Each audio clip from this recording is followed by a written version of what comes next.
सारे सपने सच करने चली सुरभि।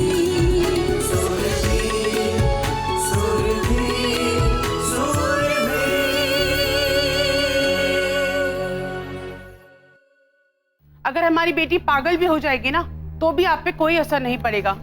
अरे भाई क्या बात है, कुछ बताओगी? अरे दिमाग खराब हो गया इसका। उसे ना इस बात का एहसास हो चुका है कि आप और मैं हाथ पे हाथ धर के बैठ गए।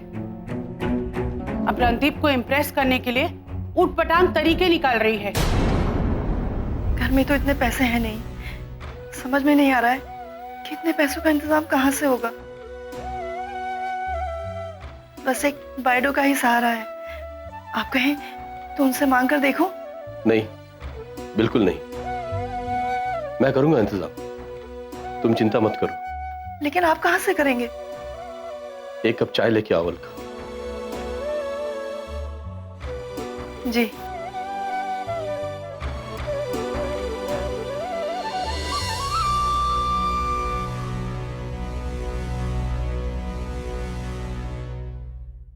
अरे मुझसे चाय मंगवा कर ये कहां चले गए? सुनिए, सुरभि के देवता, सुरभि के देवता, सुनिए।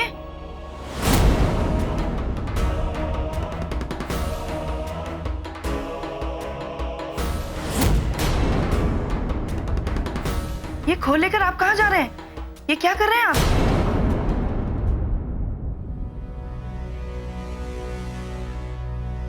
इनको बेचने के सिवा और कोई रास्ता नहीं है अलका। मैं आपको इतना बड़ा अनर्थ करने नहीं दूंगी। मैं आपको ये सब बेचने नहीं दूंगी। अलका तुम पागल मत बनो। बेटी का जीवन उसके सपनों से ज्यादा कीमती नहीं होता। ये सब है, कीमती है, अनमोल है ये सब आपके लिए। इन सब के बिना आप एक दिन भी जिंदा नहीं रहेंगे। मैं आपको ये सब नहीं बेचने दूंगी। इन सबको बेच के हमारी माजूरी फिर से चलने लगेगी बिना बैसाखी के। जन्माष्टमी में फिर से उसका नृत्य होगा। वो सब जरूरी है या ये सब? मेरे लिए वो भी जरूरी है और ये भी। मैं एक माँ भी हूं और मैं एक पत्नी भी हूं। पागल मत बनो अलका, मुझे मत रोको। आपको ये समझ में नहीं आता कि अपनी बेटी को ताकत कहां से मिलेगी। हर डांस के पहले वो किसे पूजेगी। अगर उसे जरा सा भी पता चला ना कि आपने ये सब बेचकर उसके पांव का इंतजाम किया है तो सच कहती हूँ वो कभी ये पांव नहीं स्वीकार करेगी। मैं आपको ये सब बेचने नहीं दूंगी। हाँ, आप एक काम कीजिए, मेरे गहने बेच दीजिए, सारे गहने बेच दीजिए और ये सवार रखिए, वापस रखिए इन्हें। गहने? नहीं नहीं, वो गहने तुम्हें मायके से मिले हैं। मैंने तो आज तक तुम्हें कुछ भी नहीं दिया अलका। मैं उन गहनों को नहीं बेच सकता। आप समझ क्यों नहीं रहे हैं? अरे गहने तो फिर भी आ सकते हैं, लेकिन ये सब गया फिर कभी नहीं आएगा। और वैसे भी मेरा श्रृंगार तो आप है, मेरी बेटी है। मैं आपको कभी कमजोर नहीं होने दूंगी। आपको मेरा कहना तो मानना ही होगा। मुझे लगता है मुझे तुम्हारी बात मानने पे मजबूर होना पड़ेगा आज। तो फिर देर मत कीजिए, आज ही बेच दीजिए, सारे गहने बेच दीजिए मेरे। और हाँ, रणदीप को खबर कर दीजिएगा, लेकिन सुरभि को कुछ मत बताइएगा, ठीक है ना?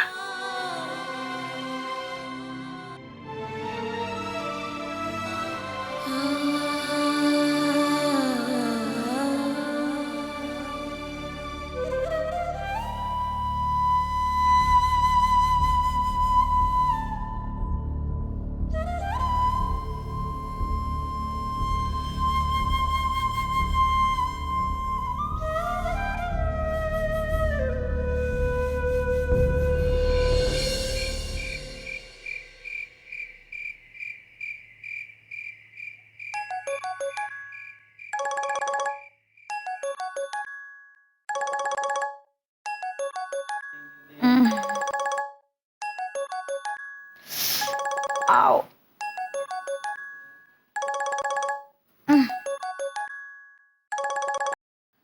हाँ, हेलो। हाय प्रीति, कैसी हो? बहुत बुरा हाल है भाभी। क्यों, क्या हुआ? कुछ नहीं, शरीर की सारी नसें एक साथ इनकलाब जिंदाबाद के नारे लगा रही है। मतलब? अरे डांस किया, धमाल किया। रणदीप आज देख लेता ना डांस करते तो इम्प्रेस हो जाता। तो फिर आ जाओ, कल दिखा दो अपनी परफॉर्मेंस। नहीं भाभी, कल सवेरे मेरी नसें और करामात करेगी। मुझे नहीं लगता कि कल सुबह मैं चल फिर भी पाऊंगी। ये रणदीप को इम्प्रेस करना बहुत महंगा पड़ गया। इससे अच्छा मैं खाना बनाना सीख लेती। लगता है कुछ ज्यादा ही डांस कर लिया है तुमने। हाँ, क्योंकि मैं जो चाहती हूँ वो मैं पा कर रहती हूँ। अच्छा ठीक है, अभी तुम रेस्ट करो और अगर कल तबीयत ठीक रहे तो मुझे कॉल करना, ठीक है? अच्छा भाभी, वैसे ना रणदीप को जब भी मेरा डांस दिखाऊं ना, जज आप ही बनना। और वैसे आपने मेरे डांस के बारे में रणदीप को बताया कि नहीं?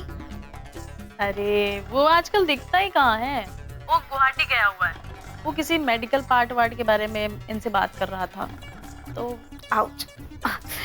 कोई नहीं, जब तक मैं धमाल डांस नहीं कर लेती ना, तब तक उसे बिजनेस में उलझे रहने दो, ठीक है? Good night. Good night. जब तक देवर जी फैमिली बिजनेस से दूर हैं, वो कहीं भी जाए, मुझे कोई मतलब नहीं है। प्रीति के आने के बाद बिजनेस तो वैसे ही बढ़ने वाला है।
थैंक यू रणदीप बेटा, एक्सीडेंट के बाद पहली बार बिना बैसाखी के चली। सचमुच बेटा, हमें तो इतनी भी उम्मीद नहीं थी।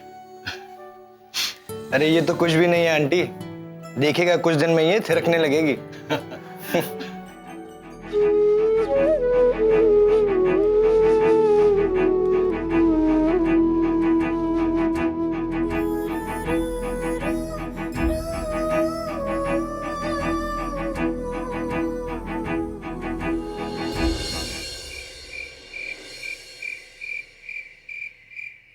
देखो जय, 6 महीने से ऊपर हो गए हैं, लेकिन अभी तक कोई फैसला नहीं हुआ है।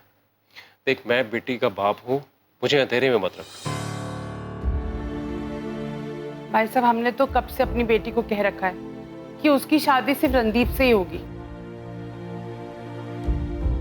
अब तो वो भी कितने सवाल करने लगी है, पर हमारे पास कोई जवाब ही नहीं है देने के लिए। जय, तो चुप क्यों है?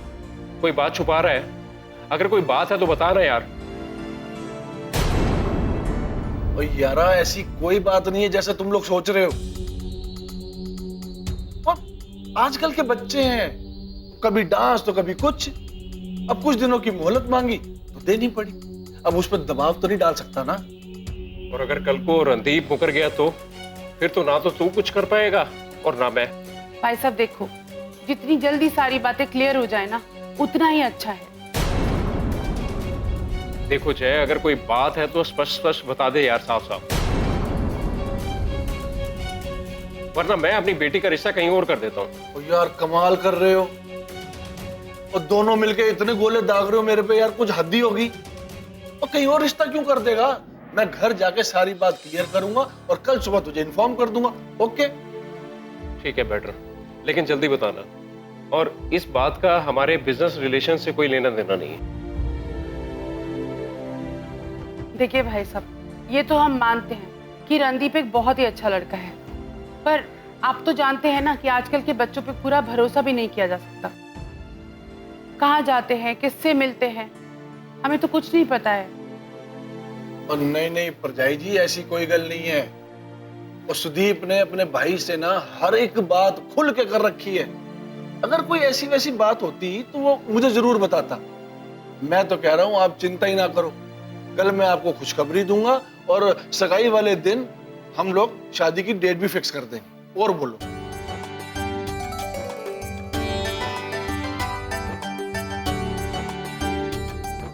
भगवान करे ऐसा ही हो।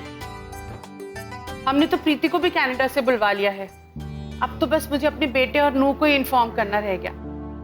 भाई आप दोनों तो इतने सीरियस होके मेरे पीछे पड़ गए हो जैसे मैंने कोई गलती कर दी हो।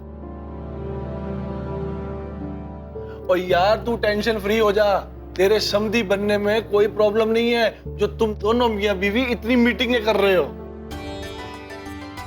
और भाई अब कुछ खिलाओगे पिलाओगे या ऐसी भुक्का चला जाऊं?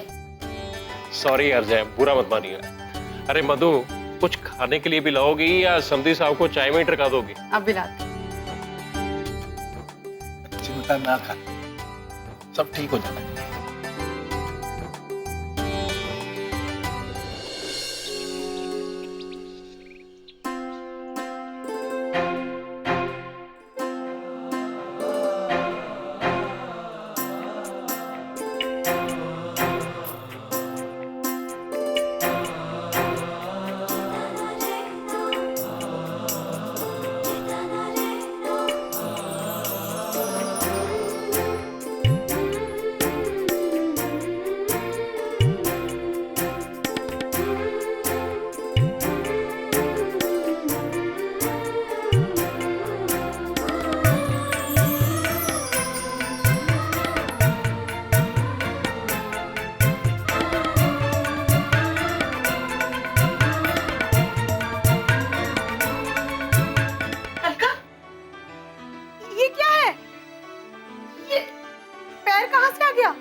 मुझे तो मेरी आंखों पे यकीन ही नहीं हो रहा है। बैठो तो बैठो, सब बताती हूँ। तुम्हें तो पता ही है कि सुरभि का एक्सीडेंट हो गया था, तो उसका पाँव काटना पड़ा था।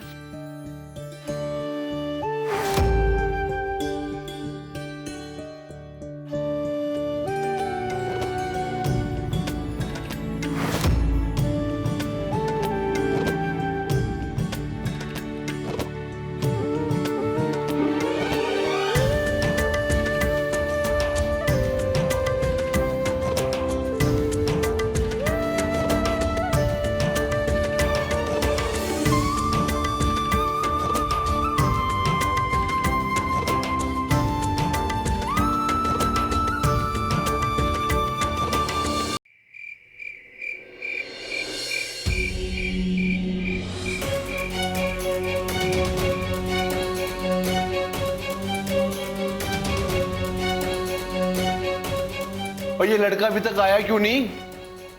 आ जाएगा डैडी, अभी तो 8 ही बजे। तेरी शय पे उछल रहा है वो इतना, और तू उसका भरा है, उसे समझाता क्यों नहीं? ना बिजनेस में ध्यान देता है, ना हमारी बातों को मानता है। और ये चल क्या रहा है? आप ये सब छोड़ो जी, आपको जो बात कहनी है पहले वो कहो। नरेश भाई साहब से आपकी क्या बात हुई? कुछ खास ही ना?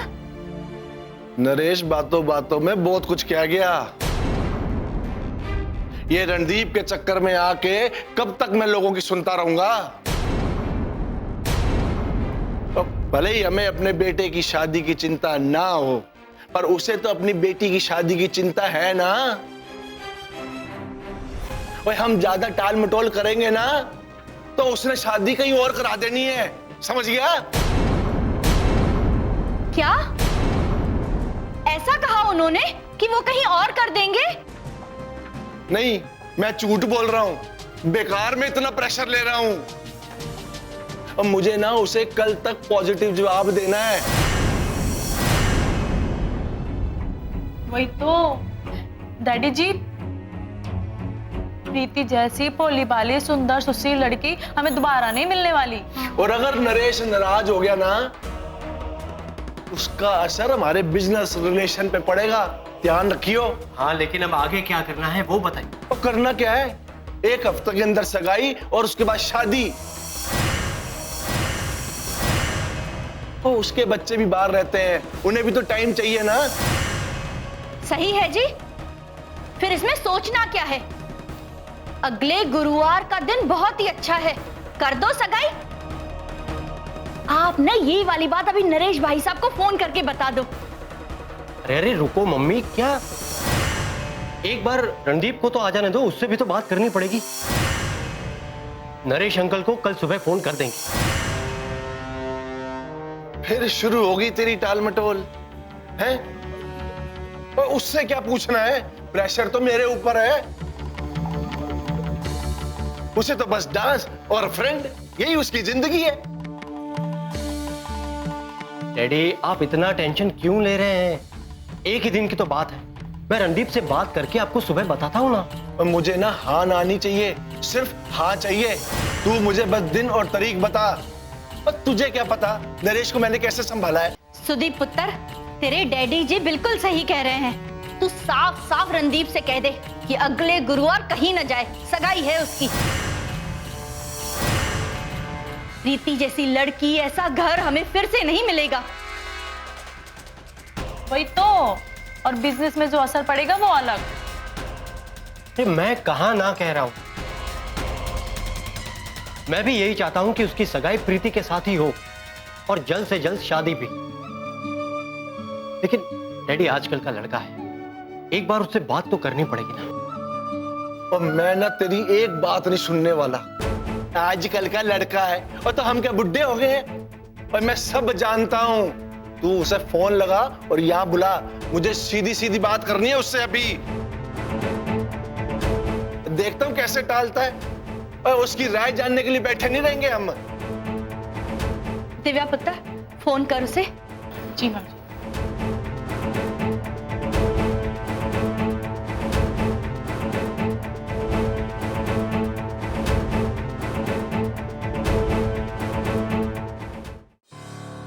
मम्मी जी वो फोन नहीं उठा रहे, लगता है ड्राइव कर रहे होंगे। ठीक है, नहीं उठा रहा ना फोन, कोई बात नहीं। शादी की तैयारियां शुरू करो। अगले हफ्ते सगाई का कार्यक्रम फिक्स कर देना मैंने। हाँ ठीक है, लेकिन नरेश अंकल को कल सुबह फोन करेंगे, ओके? इसमें तो कोई परेशानी नहीं है आपको? पर तू तो ना हर वक्त गुंजाइश ही ढूंढता रही हो, घर में भी और बिजनेस में भी। पुत्र, कुछ फैसले ना सख्ताई से लेने पड़ते हैं। मेरी बात सुन, इस बार अगर उसने ना नुकुर की ना तो मैंने टांगे तोड़ देनी है उसकी। सुनो जी, आप शांत हो जाओ, आप चिंता मत करो। सुदीप है ना, सुदीप उससे बात कर लेगा। दिव्या पुत्र, चल हम लोग तैयारी शुरू करते हैं। सगाई में, शॉपिंग में जो जो लिस्ट बनानी है, चल फटाफट तैयारी करते हैं। आजा पुत्र, फटाफट आजा।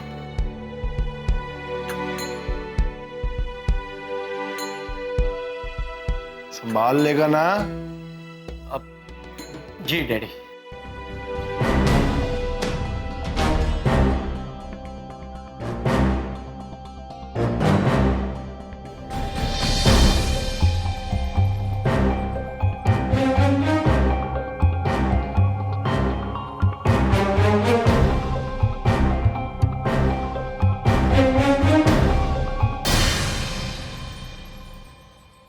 आज इतने दिनों बाद आश्रम में तुम्हें वापस देख करके आज बहुत अच्छा अनुभव कर रहा हूं। बस अब जल्दी से घुंघरू बांध के आ जाओ, प्रैक्टिस शुरू करते हैं। मैं नहीं गुरुजी, मैं यहाँ नृत्य करने नहीं आई हूँ। मैं तो बस आपसे मिलने के लिए आई थी। कोई बात नहीं, जब आई गई हो तो नृत्य भी कर लो। समझ लो आज एक नई शुरुआत करनी है।